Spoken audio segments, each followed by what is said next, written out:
Francophonie Jardin Joli, le rapport à la nature à Nantes. Il y a une faune et une flore spécifiques à l'estuaire. On a l'angélique des estuaires, une plante quand même très endémique, un peu rare. C'est la plante qu'on utilisait autrefois pour faire l'angélique confit. On en voit partout sur le bord de la Loire et c'est une espèce en voie de disparition, une espèce protégée. Une autre fleur qui pousse vraiment en bord de Loire, c'est la fritilière. C'est une fleur, franchement, celle-là, pour la croiser, faut se lever tôt. Toute violette, en forme de cloche un peu, et avec des petits points dessus, mais qui effectivement aussi est une espèce menacée. Le magnolia. Alors à Nantes, on a une grosse tradition de voyage au long cours. Les magnolias sont arrivés en Europe, à Nantes, pour la première fois sur le port de Nantes. Et du coup, depuis ce jour-là, les espaces verts sont souvent fleuris de magnolias. Il y a des magnolias partout à Nantes, vous les verrez. Il y a des fleurs roses, des grosses fleurs roses partout. Nous, l'association, c'est le Papotager. C'est derrière la médiathèque Jacques Demy. Il y a 25 familles. On a tous 5 mètres carrés. En permaculture, aujourd'hui, tout le monde dit qu'il vaut mieux faire petit et réussi que grand et se planter.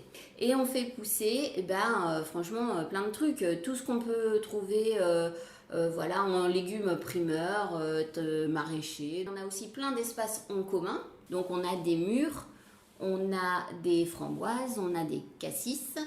Toutes les études montrent que finalement, des légumes cultivés en centre-ville sont moins pollués que des légumes cultivés en moyenne en campagne. Le truc environnemental qui ne va pas dans le bon sens, c'est l'accroissement de la population nantaise. Moi, je pense perso qu'il faut arrêter d'agrandir la ville. Et même la densification, c'est pas terrible parce que vous voyez, plus on va densifier, plus on va aller en hauteur et donc construire des immeubles hauts, plus les sols qui seront en bas seront à l'ombre, encaissés comme à New York dans des espèces de canyons où finalement en bas il ne pousse plus rien. Les canicules dans les grandes villes, c'est un gros problème qu'il va falloir gérer ces prochaines années et d'où l'intérêt de faire revenir la nature en ville. Moi, je voudrais que Nantes devienne la capitale de l'agriculture urbaine. Donc la ville de Nantes a eu un projet qui s'appelle Paysage nourricier, si je ne me trompe pas. Paysage nourricier, en fait, c'est de transformer les espaces publics, les jardins publics, en jardins potagers. Et tous les bénéfices, c'est-à-dire les paniers de légumes, sont distribués plutôt en mode sur critères sociaux.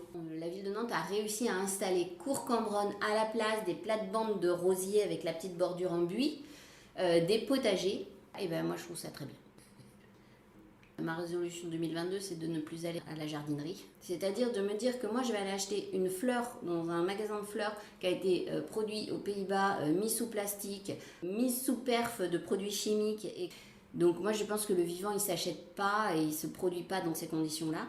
Parce que tout le système de production du plant de tomate de chez Truffaut et Jardiland fait du mal à la terre, en fait. Donc ça ne pourra jamais rattraper le mal qui a été fait pour que cette tomate arrive dans la main du jardinier.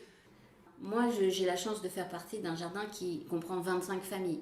Donc évidemment, on partage tout, quoi. Déjà, on a une cabane à outils en commun. Et on a l'impression que tout ce qu'on ne sait pas faire, on peut aller le chercher à la jardinerie en échange d'argent. C'est faux, ça ne marche pas. Par exemple, la terre. Je suis sûre que vous avez fait ça. Vous allez aller l'acheter à la jardinerie dans un sac en plastique. À l'intérieur, c'est du sol mort. Il est dead, le truc. Il n'y a plus rien qui vit à l'intérieur. Pour avoir un sol vivant, il vous faut des organismes vivants. Vous allez le trouver dans le compost. Vous allez gentiment demander au monsieur du Poney Club et il vous dira toujours oui. Est-ce que je peux taper dans votre tas de fumier? De toute façon, dès qu'on met la main dans l'univers du jardinage, vous vous rendez compte que le réseau, c'est ce qu'il y a de mieux pour que ça marche, quoi. Juste pour que ça marche tous ensemble. En fait, les végétaux passent leur temps à s'entraider. Un grand arbre qui a à côté un autre arbre qui a pris la foudre et qui est un peu comme ça, et il va à travers les racines envoyer des nutriments. Donc il y a un moment, il faut que nous on prenne modèle sur la nature. On est tous les uns sur les autres, il faut bien qu'on réapprenne à s'entraider.